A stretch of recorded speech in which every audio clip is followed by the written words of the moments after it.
Alrighty. Hello, everyone. Welcome. And thank you for joining us this evening. My name is Bria Rice. My pronouns are she, her, hers. And I have the pleasure of serving as a student coordinator at GLSEN, Kansas. And I will be your host this evening. For those that are unfamiliar, GLSEN is a nonprofit organization. Our mission is to create safe and affirming schools for all, regardless of sexual orientation, gender identity, or gender expression. Today, we have all come together to celebrate National Day of Silence. The GLSEN Day of Silence is a national student-led demonstration where LGBTQ students and allies all around the country and the world take a vow of silence to protest the harmful effects of harassment and discrimination of LGBTQ people in schools. Our focus for today is breaking the silence for LGBTQ students of color. For tonight's webinar, you might want to change the screen from gallery view to speaker view. That way you can hear all of our speakers. We have a lineup of amazing speakers here for you today to tell you why they broke the silence and why it was important for them to do so.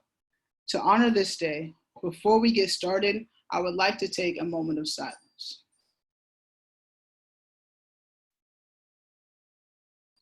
Thank you. To start us off, performing Rise Up by Andre Day is Enjoy Fountain. Enjoy Fountain was recently seen on last season The Voice, Team Kelly. Enjoy grew up in Wichita and moved to New York City after graduating from East High. She has toured internationally in Scotland and Aruba, performing the musical Rent. She was in the band with four-time Tony nominee Kadola Rashad. She has music on all platforms, and she performs locally all over town. Enjoy, take it away. All righty. Hey, everyone. Thanks for tuning in. Hope you enjoy. You're broken down and tired of living life on a merry-go-round, and you can find a fighter, but I see it in you, so we gon' walk it out and move mountains. We're gonna walk it out and move mountains. And I'll rise up, rise like the day. I'll rise up, rise unafraid. I'll rise up, and I'll do it 1,000 times again.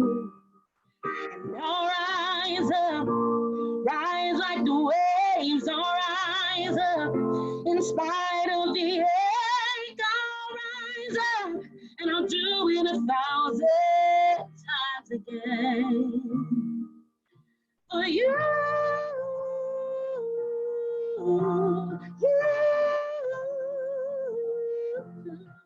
for you, for you.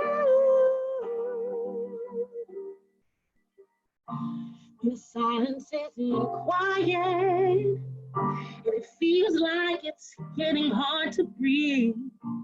And I know you feel like dying, but I promise we'll take the world to its feet and move mountains, bring it to its feet and move mountains. And I'll rise up, rise like the day. I'll rise up, in spite of the rain. I'll rise up, and I'll do it 1,000 times again. For you, for you, for you.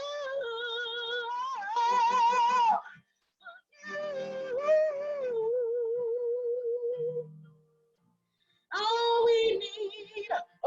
we need is hope, and for that we have each other, and for that we have each other. We will rise, we will rise. Oh,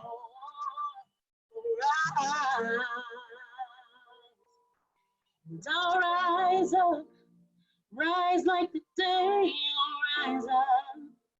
Spite of the ache, I'll rise 1,000 times again.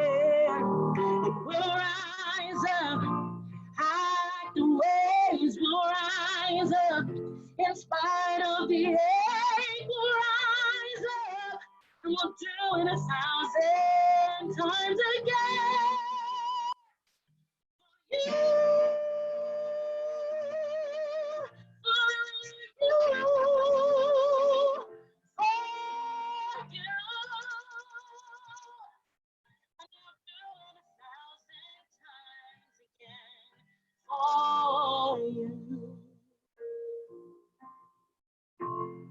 Oh, yeah. For you, for you, for you. Thank you.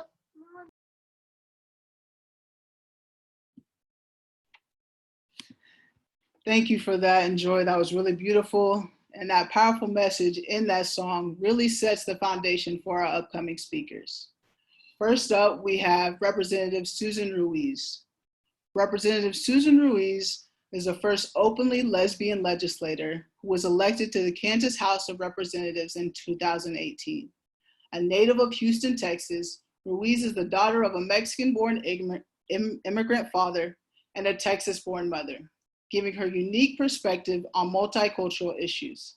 A licensed clinical social worker, she holds both bachelor's and a master's degree in social work from Our Lady of the Lake University in San Antonio, Texas. Ruiz represents District 23 in Johnson County, Kansas, including Shawnee, Lenexa, and Overland Park. Please welcome Representative Susan Ruiz.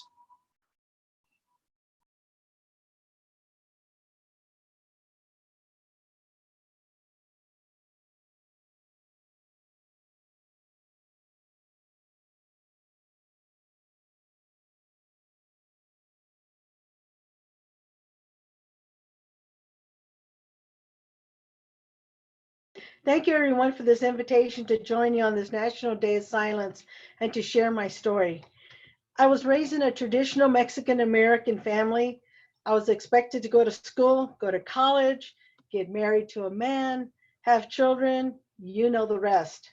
My mother in particular expected me to learn to cook all of the traditional Mexican dishes for my husband.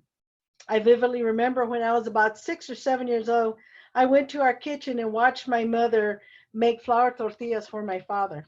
She said, you know, someday you're going to need to learn how to make tortillas for your husband. And I remember saying to her, I'm not going to have a husband, and walked away.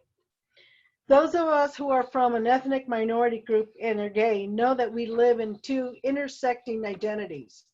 One is connected to our race, ethnicity, and the other to our LGBTQ identity. The more we are connected to our culture, the more we might struggle with the blending of our two identities. I had to get around doing what was expected of me as a female in the Mexican American culture.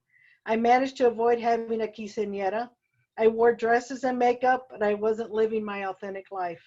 My parents learned to accept that I was more interested in school, playing in the junior and high school band, being in the ROTC, and playing sports than dating and going to dances. I was bullied and discriminated in school because of my ethnic heritage and because I didn't want to follow the social norm for girls. Honestly, I don't think I would have survived high school if it wasn't for my high school band peers. You know, the band was full of students like me, and we all used the love of music to escape pressures of school and society. Fast forward into adulthood, I learned having a positive relationship with coworkers was the way to break the silence. The need to fully embrace being a lesbian, that I would have to talk about my dreams and desires of making a home with another woman, just the way other women talk about those dreams with someone of the opposite sex. The result was remarkable. Coworkers became more comfortable asking questions and seeking advice about family members who were struggling with their sexual identity. Those early challenges in my life taught me to speak up against discrimination in all of its forms. My father, who was an immigrant, taught me early on that the way to change discriminatory laws or practices was to vote for people who would make those changes to our laws and to those practices. I ran for office because I saw that our president was promoting racism, was targeting people immigrating from Mexico and the LGBTQ community, especially those in our transgender community. Being an elected official would give me a larger audience to speak about our LGBTQ community and talk about the things that matter to us. Brandon Woodard and I were elected as the first two openly gay state representatives, and the first bill we introduced was to amend the Kansas Anti-Discrimination Act to include sexual orientation, gender identity, and gender expression. Unfortunately, we were not successful, but we were able to take the bill further than in years past. If re-elected, we will again introduce the bill. We will continue to introduce bills that will end the use of conversion therapy and speak up against and stop bills introduced to targeted at transgender youth. The coolest thing that has touched my heart the most is when a young person shares how important it is to have someone that looks like them and is gay represent them in the state legislature. Again, thank you so much for this opportunity to share my story. And I wish everyone only the best. Thank you.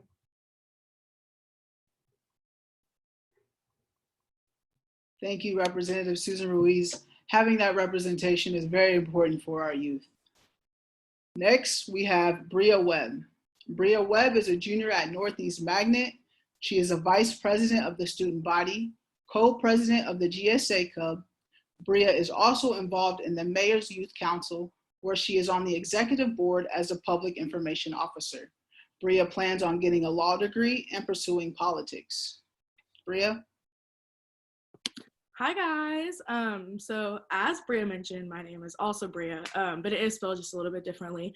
She kind of talked about a few of the different organizations and clubs that I'm involved in. And one of those clubs is my school's GSA, which is Gay Straight Alliance. And this past year was my third year being involved with GSA, and I kind of have always been directly involved with it. Even when I was a freshman, I somehow managed, like within my first week, they asked me to join, and I was somehow automatically a part of the leadership team for that. And as soon as I joined, that's really all that I wanted to do. I would go to every meeting. I was at every event, every call, every outside meeting. I was at everything because it's all I wanted to do. Now, as a kid, I always had like a thing, I guess, for girls, but I didn't think anything of it. I had never thought that like maybe I could be bisexual because it just wasn't something that was brought to me. I had never really been exposed to that. But then I joined GSA, and it literally probably took like maybe a couple weeks for me to realize like, oh, I'm definitely bisexual. And now in my head, it was easy for me to recognize that. But I think that admitting it was going to be something that was going to be a little bit harder for me. But luckily, because I was in GSA and my school was really great, I was surrounded by people that were totally accepting, and I had a really safe environment to be open about who I was. And eventually I started to just like casually mention it in conversations. I wouldn't like have a big like sit down talk. I would just like mention it to my friends or whoever. And nobody cared, and it wasn't a big deal. And that's how I wanted it. I didn't want it to be like such a big thing. I wanted them to treat it like it was normal, and it was normal. I was in GSA, so nobody cared. But I was lucky that I had a good environment and I had a safe environment to talk about that with my friends or whoever I did. And I was able to open up about it without getting any sort of backlash or anything, because it was time for me to be open and for that to be normal. And like I said, I was lucky, but not everybody can have the same experience that I had. Not everybody is able to have the safe environment that I did at my school. I'm at such a good time. And, you know, being in GSA and kind of being in leadership, I've witnessed people at my school and anywhere else getting bullied or harassed for their sexuality or just who they are. And they'll come, like, people would just say, like, in the hallways, they'll hear a little comment or a little, like, rude gay slur or whatever, and people, it hits people a little bit harder than those might think. And I've definitely witnessed that firsthand, and people come to me and like tell me that that's happened. And I think that that's why I decided to speak out about my sexuality so soon, was because I had a safe environment and I was able to do that. So because some kids don't, I felt like it was sort of my duty to use my platform and in my environment to do that, because some kids aren't able to do that. And I think being in GSA and being in the leadership, it's definitely made me a little bit more understanding of other people, because, you know, when people come to you with problems, and you have to really look at the situation and analyze it and look at every kind of factor that would go into it. I think it helps me understand people and be more empathetic for others, because I was able to be so open, and I know not everybody has it that way. I can really understand others and kind of listen to their issues and feel why they feel that way, and not judge them for it, because, you know, we've all been through certain things, and getting to that point wasn't necessarily easy. You definitely have to have hard and tough conversations and talk about things that can make you feel uneasy, and it's not going to be easy. But the more you throw yourself out there, and the more that you have those conversations and really put yourself in a position to talk about something that may not be as easy as a different topic, the easier we'll get to talk about it, and the more normal it'll be to talk about those things. And that's why I think I broke the silence about the harassment and bullying that I've saw in my school, and been really open about it, because the only way you're gonna, you know, have any solution or fix anything is if you talk about it and you bring attention to it. And I think a lot of people are scared to do that, but the more we can have the hard conversations, and the more that we can really not be afraid to talk about the things that some might not want to talk about, that's going to be when we, you know, take a step forward in making things a little bit easier. And I may not have the solutions, or you may not have them, or whoever may not, but I do think the more we throw ourselves out there, and the more we have these conversations and shine a light on these issues, we're going to get closer to, you know, finding a solution. And it may not be now, but we've done it in the past. You just work, you keep protesting, and you keep advocating and being an active advocate for those things. And that's how we've gotten to the point we are now, because we've improved over the last decade. I think if we keep doing that and keep following that trend, then that's where we're going to get. And yeah, definitely being in GSA has helped me open my eyes to those issues. And I've been able just to be one person who goes to these protests and rallies and stuff. But imagine if everybody just took 10 minutes out of the day to educate themselves and to kind of talk about those things with people that they may not have before, or may have not opened up about. So yeah, thank you guys for giving me this opportunity.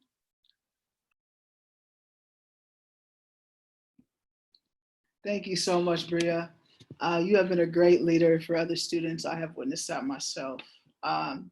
Next, we have Brandon Johnson. Brandon Johnson was elected to serve as Wichita's District 1 council member in 2017. Since taking office, he has worked tirelessly to advocate for community members while seeking economical progress for the city's Northeast neighborhoods. Please welcome Brandon Johnson.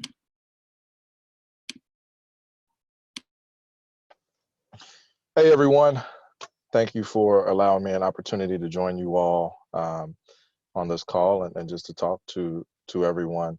I wanted to be a part of this and think it's important, not only as an elected official, as Representative Susan said earlier, but also just being a straight Black male. You know, oftentimes in the Black community, when we talk about anything LGBTQ, there's some form of judgment, or you know, folks feel different. And I wanted to make sure that I was not that individual. Growing up as a Black male, I have seen and felt discrimination and seen how it impacts people.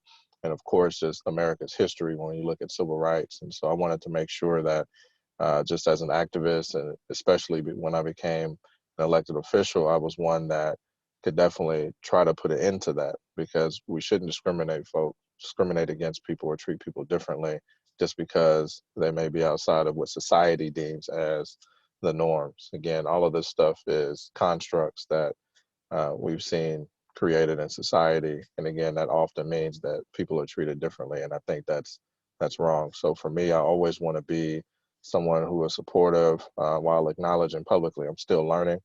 So it's something that I still am educated on. I have the privilege of having a spouse in Danielle Johnson, who is one who can educate me quite a bit, because that is the work and field that she's in.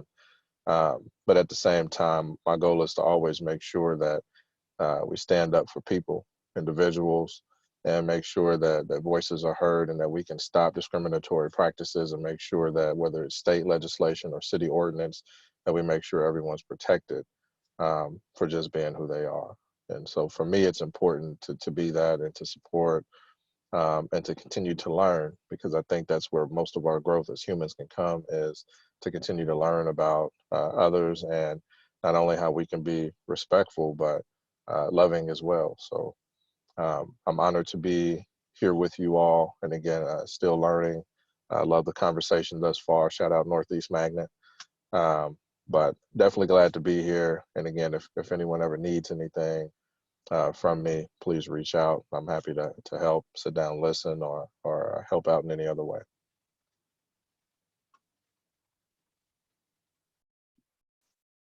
Thank you, Brandon Johnson. It is important that we have allies fighting the fight with us as well. And you being willing to learn, I really appreciate that. And I'm sure so many others do as well. Next, we have Taryn Wade.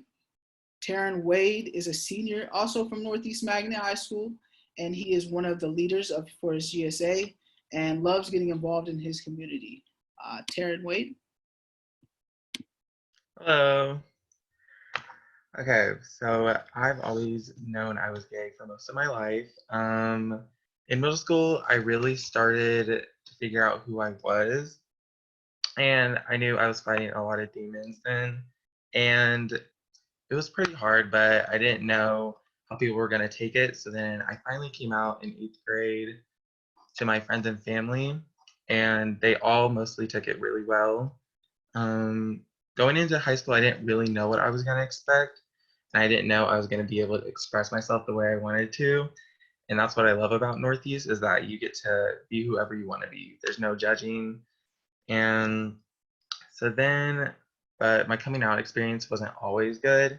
There were some bumps in the road. Like my grandparents, they were really Christian, and it took them more time to understand what was going on, and just like for them to really get it, because I also like wearing makeup and I'm like feminine, and it was just new to them because I used to be this like sports person who was like all cars and everything, but no, not anymore. So also I got body shamed a lot growing up, which people don't really talk about. So it really took a toll on me when like I like knew people were like body shaming me for being too skinny or being overweight, and I just like couldn't be happy with myself. But then I figured out to love me for me, and that's why I decided to speak up today, because I just really think the Day of Silence is a really good day for us to like, especially for the LGBTQ plus community, because we have a higher percentage of bullying and suicide. And I just wanted to talk today and say hi. So that was it.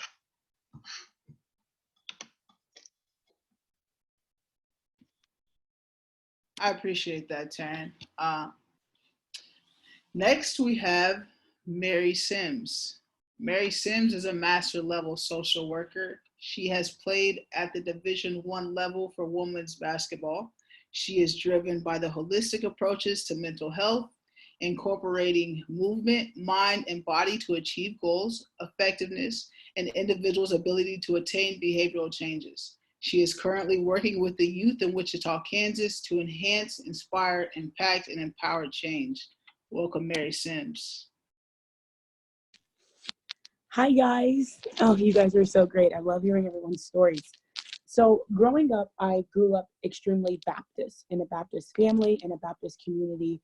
And I knew that faith has always been important to me. It has been my beacon. It has been something that I have leaned on. It has been my compass. It's kind of been the roots of my family, me, the decisions I've made, and then moving forward. And so growing up, that was important for me. I was also involved in basketball.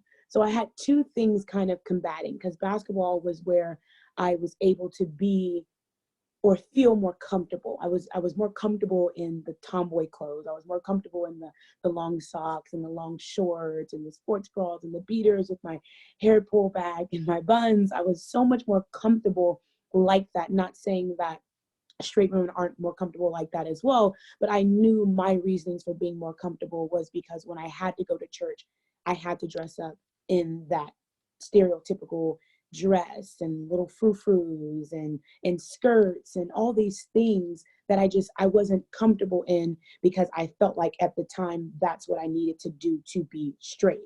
And I knew from the beginning of time that I was uncomfortable because I not only didn't feel right in those clothes, I wasn't looking at the opposite sex to look at me in those clothes. I wasn't looking or flirting with the guys or going on dates or any of those things, because I knew that I liked women. And it was so hard for me at the time because I was battling that. I was battling, like, how do you have this faith? How do you have this strong church background and all these strong Black women who live and die by the Bible? How do you have all of that in your family and still feel this way, knowing how they felt about it? And it was such a unorthodox feeling for me every single day, waking up, understanding that I'm going to church, I'm going to choir practice, I'm doing all those things, I'm being taught how to pray, I'm being taught how to talk to God and to get to know God. And the only thing that I felt was keeping me from exploring that or being monumental in that spiritual realm was because I liked women and I knew I was gay. So I remember coming home my 8th grade year after basketball practice, and I told my mom, like, hey mom, can I sit down? Can I talk to you? And I was so nervous because either one or two things would happen. She was either gonna pray for me or she was gonna pray for me. And I knew that I had to tell her, like, Mom, not only am I gay, not only do I like women, not only am I not attracted to men or boys at all, I'm also dating a girl on my basketball team.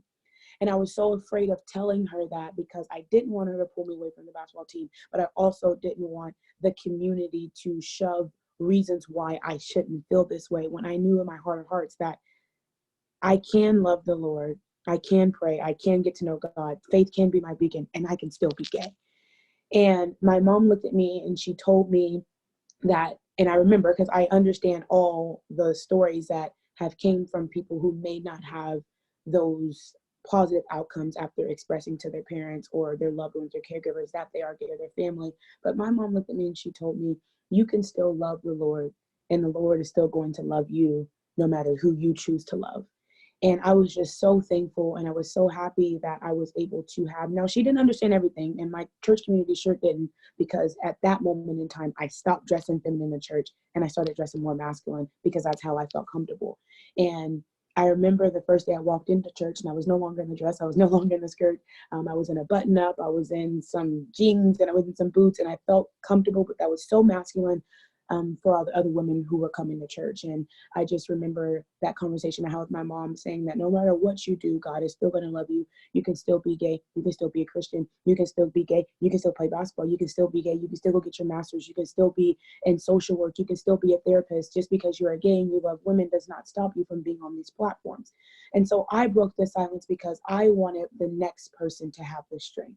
I want the next person to have the freedom, the next person to know that you can still be all of these things. You can still be prominent in the professional world, still be prominent in your church community, still be prominent in the athletic world. And I've traveled the world, and you can still be prominent in all those things and still be who you are. And I know it's hard and I know it's tough, but I think the most important thing for the youth today to understand is we need more people to come out and to speak up and to be on those platforms, to be on the legislative slates, to be in the athletic world, to be in the therapy world, to be on the master's programs, to be in these spaces. That doesn't stop us from being professional, doesn't stop us from being for achieving things just because who we choose to love. And so I broke the silence because I wanted to give the next person strength and the next person courage, just like I had. So thank you guys for having me, and I hope you guys have a great weekend.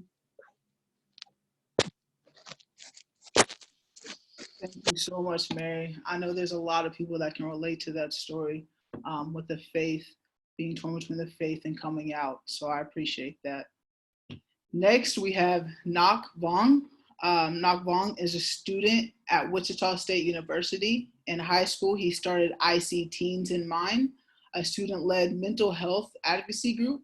In college, he created Healing Kansas, a grassroots initiative addressing mental health and substance use issues. He is driven by the belief that leadership is how individuals mobilize themselves in order to mobilize entire communities and ignite systemic change. Nakvam.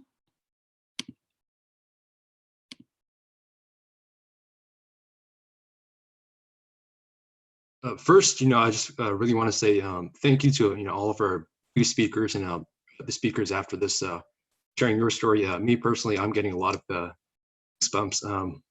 I'm really thankful that you're sharing your story. With those in the LGBTQ community as well as allies. Me personally, I am the son of immigrants. The son of a refugee. I was an airman during the Vietnam War, and of course, with that Vietnam War and aftermath, there was a lot of intergenerational trauma attached to that, and it was certainly reflected in my upbringing in terms of toxic masculinity, just these other negative aspects, how massive world-changing events really change people's lives down to an individual, interpersonal, family level. And I especially learned that after my mom died at 15, and I can say that thankfully I had a strong support system at school. I had a strong support system with my sisters, but throughout that entire process, I realized that for a lot of folks, there wasn't that strong support system at all. Of course, this was alluded to earlier.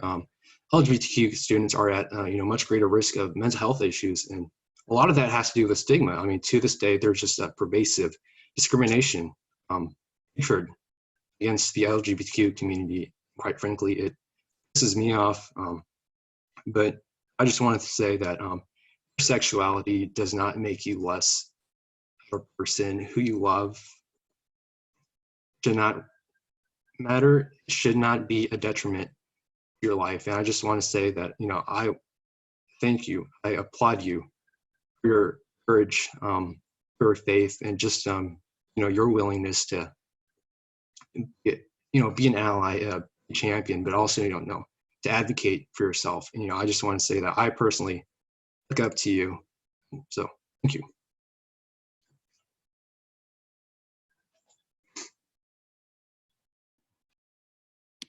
Thank you, Knock, for that. Next up, we have Neiman Thompson. Neiman Thompson is a sophomore studying social work at Wichita State University. He has a passion for advocating for his community, whether it's volunteering on behalf of his fraternity or encouraging high school students to pursue higher education. Neiman values the importance of leadership and representation in everything he does. On campus, Neiman is a part of Hispanic American Leadership Organization, Spectrum, LGBTQ Allies, Black Student Union, and Sigma Lambda Beta International Fraternity Incorporated. This semester, Neiman has the honor of being his fraternity's first out gay Black president in its history. Please welcome Neiman Thompson.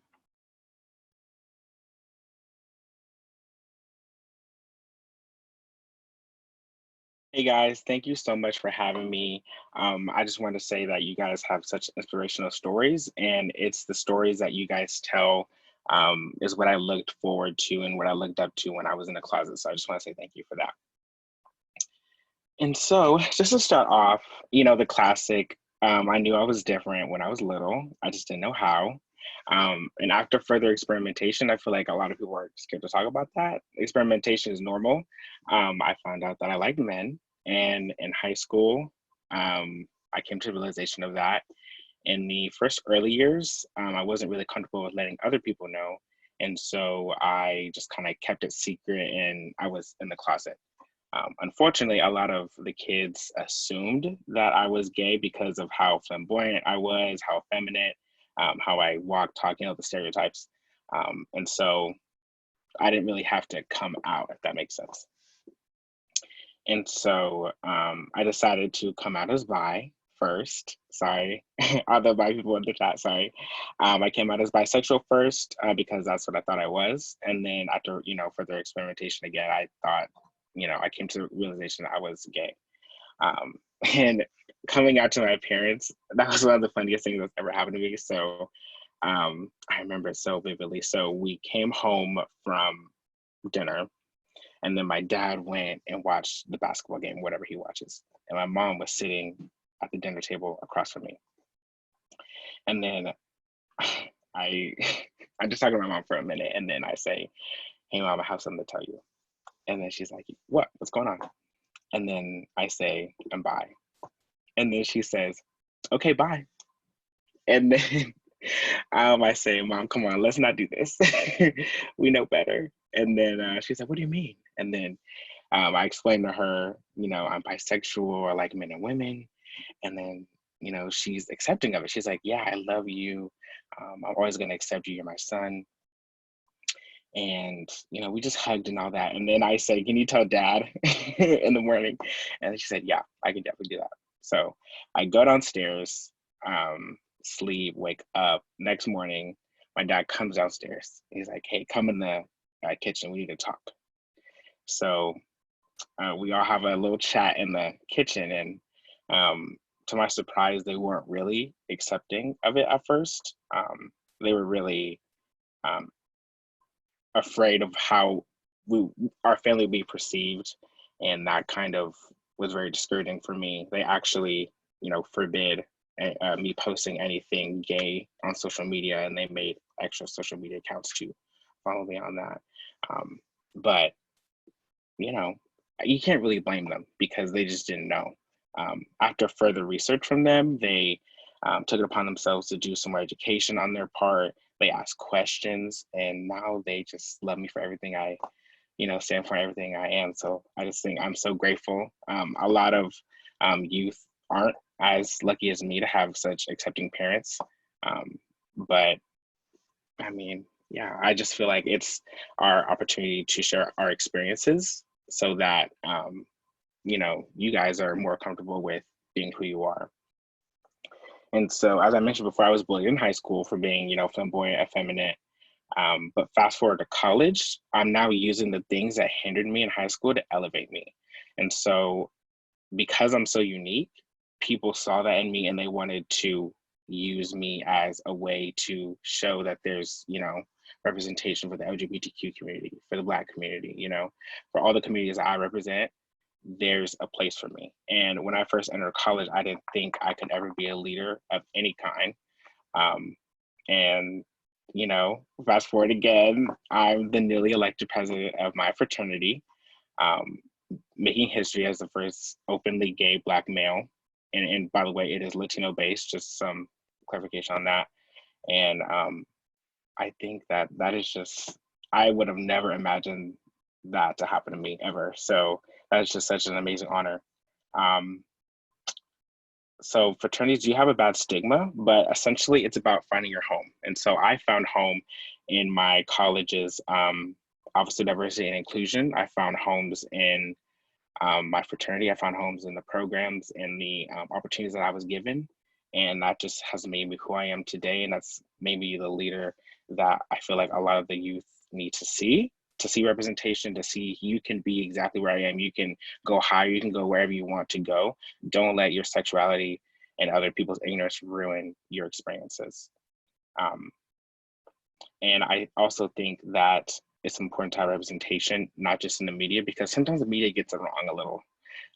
You ever watch that, those not important, but those popular LGBTQ movies, and it's all happy endings and the parents are just, "Yeah, we love you." That's not the case a lot of the time. It's, the opposite, and it's longer. And I feel like the media doesn't do a good job of representing LGBTQ youth. And that's definitely something to work on. And one other thing I want to say is that there's LGBTQ individuals everywhere. When I first entered college, I don't know why, you always have these preconceived notions that there's not going to be people who look like me, who are interested in the same things as me. But, we have plenty of resources and clubs geared towards, the LGBTQ community and helping the development of that anyway. And so with that, I want to say, don't be afraid to put yourself out there. I'm so successful and a part of the organizations that I'm in because of how unique I am.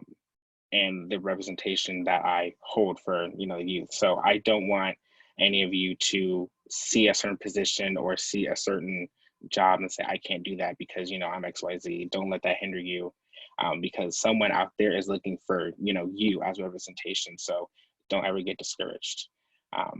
And so when there's no representation, it's your opportunity to be that for the younger generation and your peers.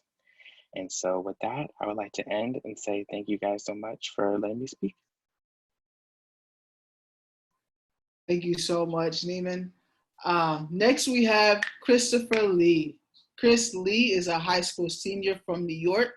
He began his advocacy work in his school's GSA and later became a board member for GLSEN Hudson Valley and the GLSEN National Student Council. As a second generation Chinese American and athlete, Chris is motivated on creating environments where all LGBTQ plus people, including the disabled population and people of color, can live proudly, authentically, and courageously. Welcome, Christopher Lee. Thank you. So hi, everyone. My name is Chris Lee. I use he and pronouns. And so just a little more on that bio. I actually spent my young childhood living in China. And at that time, my parents were already raising my sister in America. And so when my twin brother and I were born here, the best option was for us to spend a few years in China. So although I'm not a first generation immigrant, I did learn English as a second language. So after I returned to the States, I grew up in a small town in New York called Briarcliff Manor. And there my identity was always that I was a twin and that I was Chinese. And I mean, at that time, neither of those were a problem. Well, the twin part wasn't a problem most of the time, at least. But as I grew up into middle school and high school, my identity shifted and I decided to hide it. Realizing I am a queer Chinese American was the most empowering and proud but scariest moments of my life. Coming from a traditional Asian family, home was never a place that I could fully express myself. I mean, last year it was reported that only 19% of Asian American and Pacific Islander LGBTQ youth said that they could definitely be themselves at home. And I felt the same way, so I turned to school to seek that safety and support that I didn't feel that I had at home. But being from a small town, though it comes with some advantages, there's one thing that keeps so many closeted youth silent, and that's that everyone knows everything about everyone. And so in school, I constantly listened to classmates make dehumanizing comments about immigrants and queer folks, and xenophobia and queerphobia were so ingrained into their minds that they joked about invasions, crime, deportation, queer identity, and so much more. And these comments really pushed me into a bubble, and I found little aid from the educators at my school to help students like me who face the oppression and oppressions of having multiple marginalized identities. See, when I thought school would be a better support, I hadn't read that next line of that report I mentioned, because only 29% of Asian American and Pacific Islander LGBT youth said that they could definitely be themselves at school. And so that's why I break the silence with GLSEN. And I'm really breaking the silence for all of the closeted, bullied, and silenced people, for the 87% of LGBTQ students who have experienced harassment and assault, for the 80% of LGBTQ athletes like me who stayed closeted from their teams and coaches, for LGBTQ youth who face multiple oppressions due to intersecting identities, and for those with physical and developmental disabilities. We somehow still live in a time where people's survival and existence is criminalized. Over the past few years, I've been constantly reminded, even through the eyes of the most powerful people in the government and the media, that I'm not welcomed. I mean, the LGBTQ movement has gone such a long way since its beginnings, but I think after 2015, after Obergefell Hodges, we kind of let our guard down. And if 2016 gave us any lessons, it's that we have to keep fighting or it gets worse, because it has. And especially for QTPOC or queer and trans people of color. It's reminded us that we have to keep supporting more inclusive, genuine media and keep re-electing people like Representative Ruiz and Councilmember Johnson. By breaking the silence, I hope to create school environments that promote belonging, diversity, and acceptance, and creating a place where anyone can be vulnerable and still feel supported by their peers and teachers. From its simple practices like identity activities and policy that enable students to properly address different students' identities, and by creating more inclusive curriculum and providing appropriate outlets for diverse students' voices. Through this, we can all build a strong and beautiful community that accepts all LGBTQ people, even in the face of intolerance, discrimination, and violence. One great place that I find at lessons and activities, of course, is GLSEN.org. And I just wanted to share that the rest of the National Student Council and I created a zine specifically for the Day of Silence, where we made a bunch of useful pieces, including art and creative writing, and also like a Spotify playlist and self-help guide, just to help everyone relax and unwind after today's big rally. That's really all I have. And I just wanted to thank GLSEN Kansas for giving me this, this great outlet to share my story.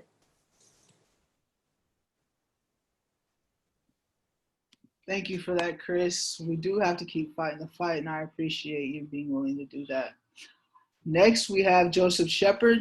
Joseph Shepard currently serves as a president of the Eta Beta Lambda graduate chapter of Alpha Phi Alpha Fraternity Incorporated and works as a director of multicultural engagement and campus life at Newman University. Some of his most notable accomplishments include Wichita's 40 Under 40 Award and Wichita's Emerging Leaders Recognition.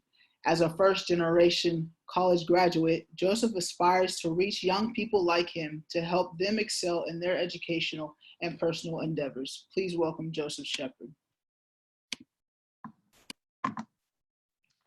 Thank you so much, Bria, and thank you so much to everyone who is on the call here today and our panelists. I truly have been inspired by listening to your stories. So I want to say thank you, and I want to applaud you for gathering the courage and the strength to come and speak and break your silence to help empower not only the future generation, but the generation of our now. As Bria said, my name is Joseph Shepard. I'm a proud first-generation college graduate, two-time graduate from Wichita State University, so I'm a proud Shocker through and through.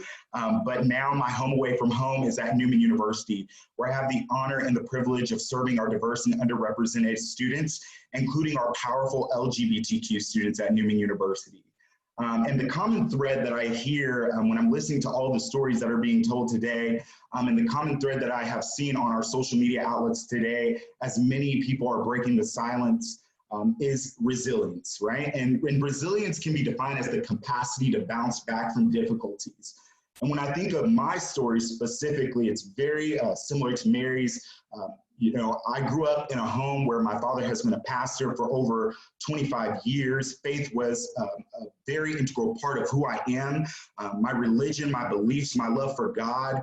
And all the way up through high school, I really found myself in the Word. And I found myself living by the Word. And so when I started to begin questioning my sexuality at a young age, I didn't want to believe that it was something that I could be, or a way I could identify, because I knew what I had been taught by those around me and the idea. And if we're being real, the misconception is often that you can't be LGBTQIA and have a relationship with God. And I stand here today to tell you that that couldn't be further from the truth, that I am in fact a living testament that you can be proud to have faith in God and believe in God and be rooted in your faith and be LGBTQIA. And also for me, as an African-American man, being Black and being bold wasn't an option for me. It was something that I was taught growing up, that being Black, you always have to work 10 times harder to get just as far, or even get a little bit close to your counterparts. And so when I initially decided to come out, which was when I was in grad school at Wichita State University, I was actually in a relationship with a female, and I identify as bisexual. And I decided to come out because I wanted to, one, break the silence, two, be bold. Not only be bold for myself, but be bold for the individuals who would come after me. I think it's important that as we have opportunities to walk through doors, that we kick open doors for those who will follow after us. When we have the opportunity to sit in spaces where we are not represented, our responsibility is to make room at that table for individuals who identify as us, so their voice can be heard and our voice collectively can be amplified. I believe truly that we need representation, not only in terms of race and ethnicity or religion, but in sexual orientation. I aspire to live in a world one day where we no longer have to say I was the first LGBTQ person to sit in this space, because I hope that collectively we as a population and as a society can motivate and inspire and educate people to be open and to move beyond tolerance, to accept people for who they are and who they love. And understanding that our responsibility is not to dictate who can love and who they should love, but our number one priority is to be open and accepting and to love everyone for who they are at their core. I also want to challenge each and every one of you to truly hold yourselves accountable, but to more importantly, hold those around you accountable. We cannot make progress on this daunting adaptive challenge of making sure that we're educating people on what it means to be LGBTQIA if we're not having those difficult discussions with our friend groups. I know that as a Black man, I often find myself in spaces in the Black community where I see toxic masculinity alive and well. And I make it my business to have those tough conversations, because those are the spaces that we must be willing to have those conversations in. If you are in a place of employment where you have some coworkers who are kind of, turning a lowered eyebrow to serving LGBTQIA youth, make sure you're having those tough, difficult conversations. If you are in religious spaces where you feel that young people who identify as LGBTQIA are experiencing what is now being called church hurt because of how they decide to openly identify, make sure that you're creating spaces in churches and in religious spaces to ensure that everyone is able to receive the love and the word of God. I'm so grateful to be a part of a religious community and a church that accepts me for who I am and who I feel I was called to be. But more importantly, I think it's necessary for us to also correct ourselves when we find ourselves using language that is not inclusive. When we find ourselves living in a society where people can be removed and or fired from their positions simply because of how they identify, we have work to do. We have to hold our legislators accountable. We have to hold our council members accountable. We have to hold our mayor, school board members accountable to making sure that we are addressing policies and practices that create and promote a world of inclusivity. And when we fail to do that, we're not only failing ourselves, we're failing the future generations who are depending on us to raise our voices, to rise up, and to empower the next generation to live authentically. Oftentimes I hear a quote from people that says, behind every strong man stands a strong woman. And I like to say behind every strong individual stands another individual who loves and supports them. And for me in this time, it's a strong man that's standing behind me. And I'm proud to be bisexual, and I'm proud to love who I love openly, and I'm proud to be who I am. But also recognizing that when we allow our light to shine and when we allow ourselves to be proud of who we love and we do so openly, we give other people permission to do the same thing. So that is why in every space that I am in, I live openly, I live loudly, I live authentically. I make my voice heard, even when it makes people uncomfortable. I recall receiving an award, and in that letter, they told me every nominee or every awardee would have to decide who they would walk in with, who they would walk in as their escort. And in a predominantly Black space where I will be transparent and say that I don't always feel the LGBTQIA community is often respected or thought about when we talk about diversity, equity, and inclusion and social justice, I decided in that space when I was receiving that award to walk in hand with my partner. Not for me, but I wanted every little boy, I wanted every little girl, I wanted every human being in that room to see me walking in that space, holding hands with someone who identified the same way I did, who was the same sex and same gender, and I wanted them to see us and say, if he can do it, then I can. So I want to challenge each and every one of you today that don't let this day of silence be the only day that you break your silence. And even when you are not vocally breaking the silence. You can do it in other ways. You can do it by addressing policies. You can do it by addressing practices. You can do it by holding elected officials accountable to ensure that we're creating a society that works for everybody, not just a small collective few. So thank you all so much for granting me the opportunity and the space to once again break my silence today.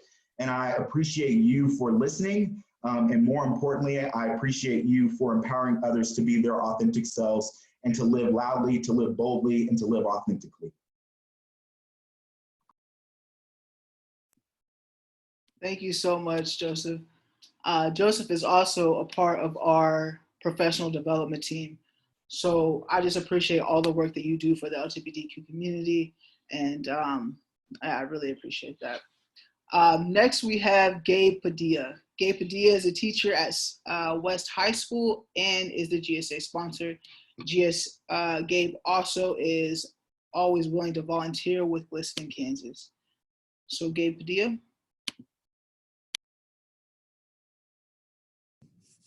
Hello, everyone. My name is Gabe. I am a son. I am a grandson. I am an uncle. I am a godfather. I'm a teacher. I am a Christian, and I'm also transgender. So growing up, I always grew up knowing that something was different about me, kind of like what everybody else said. And in my family, we were always taught to love anybody, regardless of who they were. Now, because I grew up in a Latino community, I was very much chosen to, since I was a girl at the time, since I'm transitioning, I was told that I had to wear dresses, I had to clean the house, all things that I love minus the dresses. But I knew then and there at my first communion that something was different when I wanted to change out of my communion dress and straight into shorts and get dirty. When I first came out, I was in middle school. And since middle school is middle school, I came out as bi. And that wasn't the greatest thing for me because I felt like even though it was middle school, I didn't feel like myself. And so I tried a second time to come out in high school. And at that point, not all of my family truly accepted me at that point. Now, I did have some family accept me, which was nice. And I had the school around me. I went to South High, go Titans. I had a lot of teachers be my comfort when people weren't always accepting. But I understood that when I came out, I had to give people time to accept me. And eventually they did accept me. But by the time I got into college, I realized something else was different. Like I loved dressing masculine, but there was just something else missing. And when I went to McPherson College, I kind of unpacked all of this stuff. And I realized with the Dean of Students, who is my mentor, Dr. Sharonda Macklin, that I was trans. And at a small town school in Kansas that was affiliated with a church, that was nerve-wracking for me. And I realized then and there with her, I could either get ahead of this and be myself, or I could stand behind the curtains in the shadows and not be who I was. And I realized then and there that I had to break my silence and be an open trans man and Latino all in one package because I needed to be that role model that I didn't have growing up. And for me, in order to do that, I just had to be myself. When people came up to me and asked me questions, there were faculty members, there were students, there were people in the community, my church family, because I ended up going to the church there in McPherson. I had to be that person that could be there to answer any questions. Now, fast forward again, I moved back to Wichita and I student taught at North High School, and I'm wearing my West High because I'm super proud to be a West High pioneer. I went back into the closet because I was scared, because McPherson gave me the opportunity to be so open that I didn't know how that would reflect in Wichita at my school. And this year, in the last 2 years, just working with GLSEN, I realized that I had to break my silence because not only am I a person of color, but there are not very many people that are trans, Christian, Latino, all in one package, just walking around putting that out there. And as a person that works with high school students and with teachers and with counselors and social workers, I have to break that silence so that people feel more confident in themselves and I can be a role model for them. And for me, that's really important because as an educator, I want to be somebody that inspires kids. I don't always want to inspire kids to love math because I teach math and not everybody loves math. I know there's some math haters out there. But for me, I have to be authentically myself and break the silence because we have people, like I looked up to a lot of people that are in the media, which is a good thing, like Laverne Cox and Ellen DeGeneres. But I've never met them before. I'm just a regular teacher that meets so many people on a daily basis, so many kids, so many youth. And I feel like with my voice as a teacher in this community, that I can be that role model. I'm not saying I want to be a celebrity like Laverne, Queen Laverne, but I want to be a role model for other kids so that our suicide rates can go down a little bit in the transgender community. But GLSEN, thank you for having me. I really have appreciated listening to everybody's stories. It actually made me realize that I wasn't even close to like thinking about everything that I wanted to say until I heard other people's inspiring stories. So I'm glad I wasn't first. But thank you, GLSEN, and happy National Day of Silence, y'all.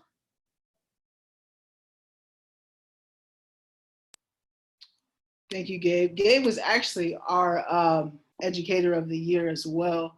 The students need that representation, so thank you for always being willing to speak, Gabe. Appreciate that. Next, we have Mix Lena Allen. Mix Lena Allen identifies as non-binary and uses the pronouns they, them, theirs. In May, they will graduate from Washburn University School of Law with a Juris Doctorate degree. Please welcome Mix Lena Allen. Hello. First of all, I just want to say I'm really honored to be here on this panel. You all are very inspiring to me, and it's very comforting to hear your stories. I was raised in Conway, Arkansas, youngest of 5 kids. I knew it wasn't safe for me to come out to my family growing up, and I even kept it a secret all through college. And that last semester of college, I broke the silence, but I certainly didn't get the warmest reception. Some of my family let me know that they still loved me, still supported me, and that our relationship didn't have to change. And I didn't get that same acceptance from my mother. And from the church community, I got the message that you can't be gay and Christian, and that incongruence led me to move to Wichita, Kansas in 2004 to attend a conversion therapy program called Freedom at Last. And thankfully, there was some good that came out of that experience. I certainly broke free from the feeling that I needed to be a people pleaser. They were teaching us about things like boundaries and codependency, and I used those lessons to become a stronger person, to become a more authentic person, to have more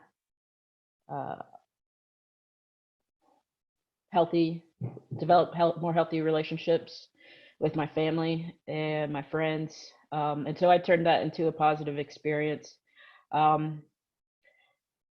Unfortunately, like, breaking the silence isn't something you do just once in your life. It's something that you have to do again and again.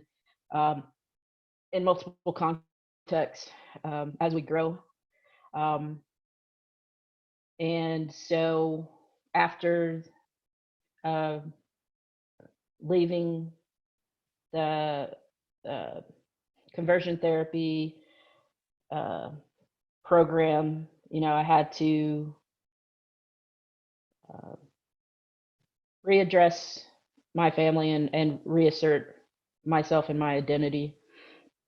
In 2007, I became the first Black female firefighter in Wichita, Kansas. At that time, I did identify as a female. And it was funny, like people were really celebrating that first Black female, and I'm like, well, there's more to it. But it's not really my place to tell the Wichita Fire Department what to celebrate about me. And I wasn't at the point where I really had figured out what all was going on with me. It wasn't till I met Stephanie Mott, and in around 2011 got involved with K-Step and heard the phrase masculine of center. And for the first time, I felt like there was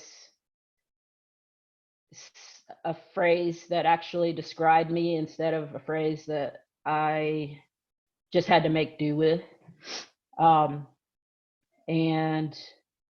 I ended up leaving the fire department because it wasn't a good environment for my mental and emotional well-being. In 2016, I started law school at Washburn in Topeka, Kansas. To date, I have successfully advocated for trans-friendly restrooms at school and with employers.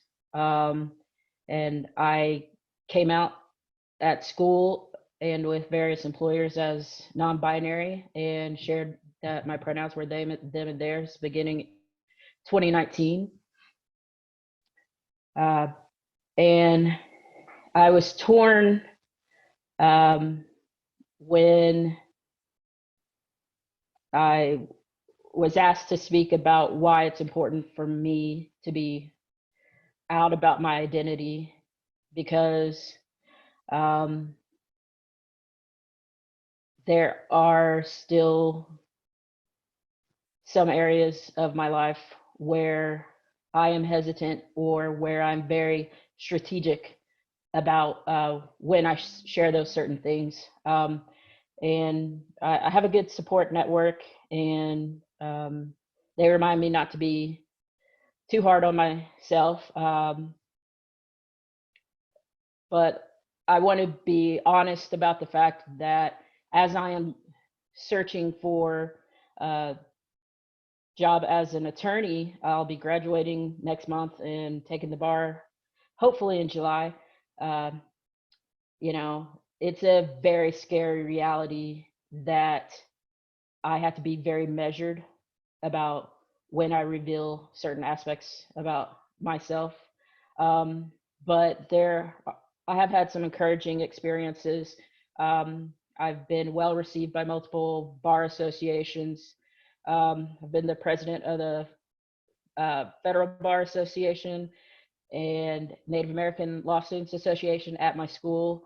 I was well received at Montana Water Court, Washburn Law Clinic, Erie Ganagarai and Associates, Prairie Band, Potawatomi Nation.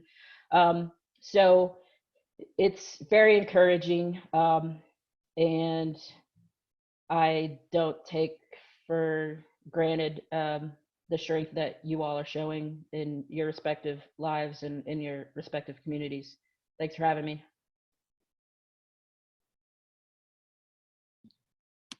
Thank you so much, Mixlena. Your story is truly inspiring. And thank you for speaking out and being our authentic selves. Next, we have Alyssa Bay.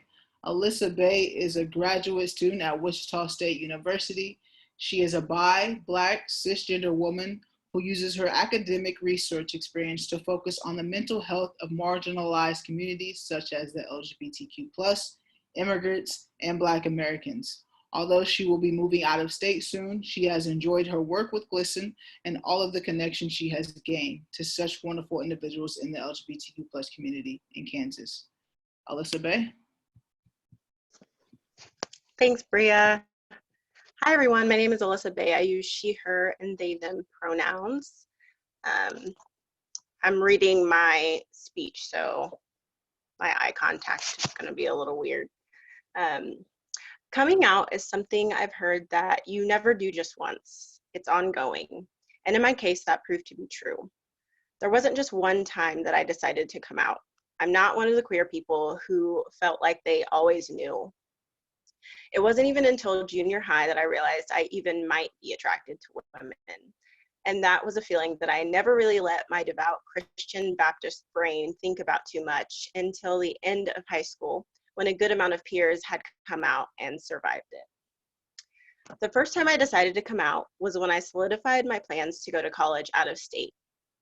I didn't really feel like the title of bisexual fit because I was attracted to men about 80% of the time and had never kissed or dated a girl, but it was the best language that I had to describe my sexuality. Going to college was the perfect opportunity for me to leave behind the heterosexual Alyssa Bay in Indiana to live openly as the Kansas college student Alyssa Bay, who just happened to be bisexual. No big deal. All I knew was that I would have a clean slate, and I just wanted to finally be open about my crushes on girls. My plan to come out at the beginning of college came to a screeching halt during a game of Never Have I Ever in the residence halls after someone said, "Never have I ever been gay." And I decided that that was probably not the best time for my first time coming out in front of all my new dorm mates. But that's okay, timing worked in my favor. 3 years later was the second time I decided to come out. I developed a huge crush on my hip hop dance teacher, and having to see her 3 times a week wasn't making it easy to ignore. One night during spring break when I visited back home in Indiana, it just kind of happened. I was chatting with a close friend, and right there at 1 a.m. in the IHOP booth, I told her that I like girls. She was non-judgmental, followed up with questions, and unknowingly freed me of a weight that I desperately wanted to get rid of.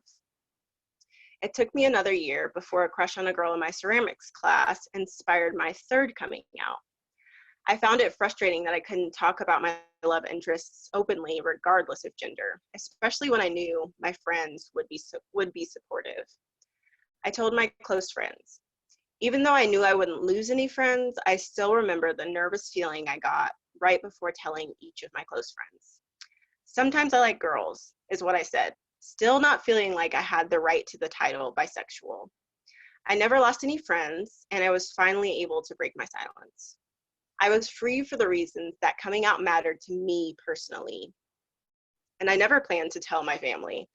I mean, why would I? The distance between Wichita and my hometown provided secrecy from my family. And something about the anti-gay remarks I heard from them growing up gave me a good idea that they might not be supportive as my friends were. This brings me to the fourth and most difficult time I made the decision to come out. I fell in love. I had been dating my partner for 6 months, a woman. I was in the healthiest and happiest relationship of my life, and I knew that this was something I would need to tell my family. I knew I wouldn't get kicked out or disowned or subjected to violence from my family like so many of us are in the LGBTQ community. But I knew that this healthy and happy relationship would not be supported in the household I grew up in. I armed myself with 6 months of therapy, printed out resources from PFLAG, and a carefully crafted coming out letter. I'm not going to pretend that any of this made it any better as I sat in the apartment and listened to my mom tell me that this was the worst thing she had ever heard in her life. "I still love you, but I do not support this lifestyle choice," she said. It was hard, and I can't say I'm fully healed from the wounds of her words, but I do know this. There were lessons learned each time I decided to come out. The lesson I learned from the clean slate college coming out attempt number 1, don't force it. No amount of planning can create the perfect time that you will be ready or safe. Lesson from coming out number 2, do it when the time feels right. I didn't plan to come out to my friend over pancakes at 1 a.m. in an IHOP booth. But when you know, and when it feels right, that's the moment. Lesson from coming out number 3, coming out can be scary, no matter how supportive your friends are. For anyone in the queer community, your identity as bisexual, trans, gay, or whatever other identity you hold, your identity is valid. You hold that identity whether or not you've been in a queer relationship or had the opportunity to explore your gender. But if you feel the need to use language to make it easier to come out for you, do what feels comfortable and safe.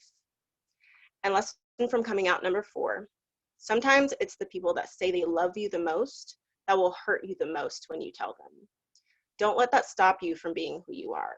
Your gender, your sexuality, these identities are not a choice, they are not a sin, and they are not a burden. Your God does not disapprove of who she made you to be. Your LGBTQ identity is just one of the pieces of the puzzle that makes up you. And not even those who love you most have the power to keep you silent and erase who you are. Or you are worthy of love and to be loved, and only you have the power to choose how you break your silence. Thank you. Thank you, Alyssa Bay. Alyssa Bay also is on the professional development team and helps out GLSEN Kansas quite a bit. So thank you, Alyssa. Now we have welcoming back Enjoy Fountain with the song This Is Me from The Greatest Showman.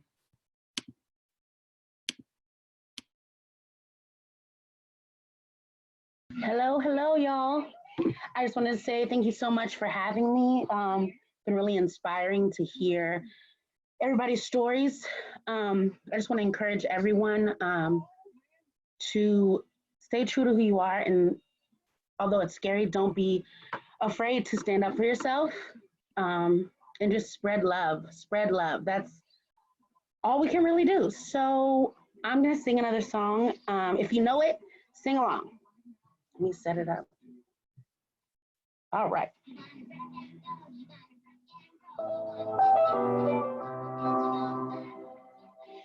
I'm not a stranger to the dark. Hide away, they say, cause no one wants your broken parts. I've learned to be ashamed of all my scars. Run away, they say, no one will love you as you are. Won't let them break me down to dust. I know that there's a place for us, for we are glorious.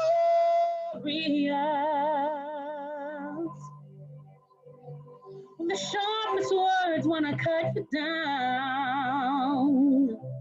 Gonna send a flood, gonna drown them out. I am brave, I am bruised, I am who I'm meant to be. This is me, look out, cause here I come. And I'm marching on to the beat of drum. I am scared to be seen, I make no apologies. This is me.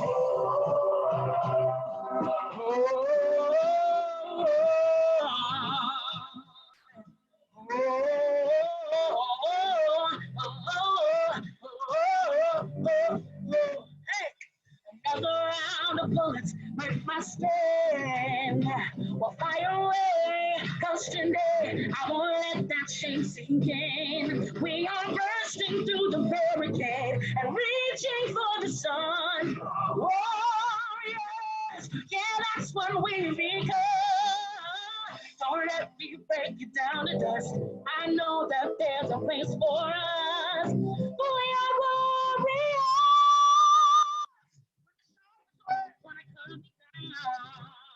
Hey, I'm gonna send the blood, gonna drown them out. Hey, I am brave, I am bruised, I am who I'm meant to be. This is me. Look out, cause here I come. I'm marching on to the beat of drum. Hey, I am scared to be seen. I make no apologies. This is me. Come on, everybody sing! Whoa, hey. Whoa, whoa, whoa.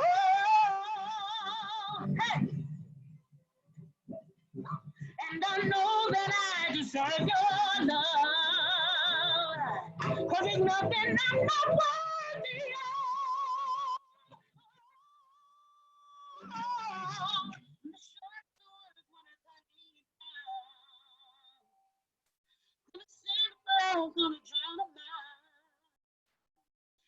I'm brave, I am bruised. This is who I'm meant to be. This is me. Look out, 'cause here I come.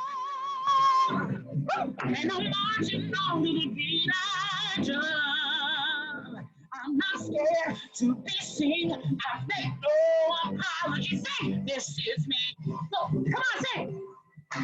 Oh, I'm gonna shed a blood to be seen. I'll make no apologies. This is me. Thank you guys so much for having me. Be brave, be strong. Love, love, love, love, love, love, love. Woo! Thank you so much. Enjoy. This is me, and this is who I'm meant to be. I really love that message.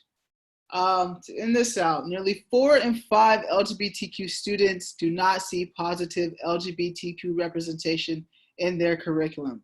Nearly 9 in 10 experience verbal harassment, and almost a third miss school because they feel unsafe or uncomfortable.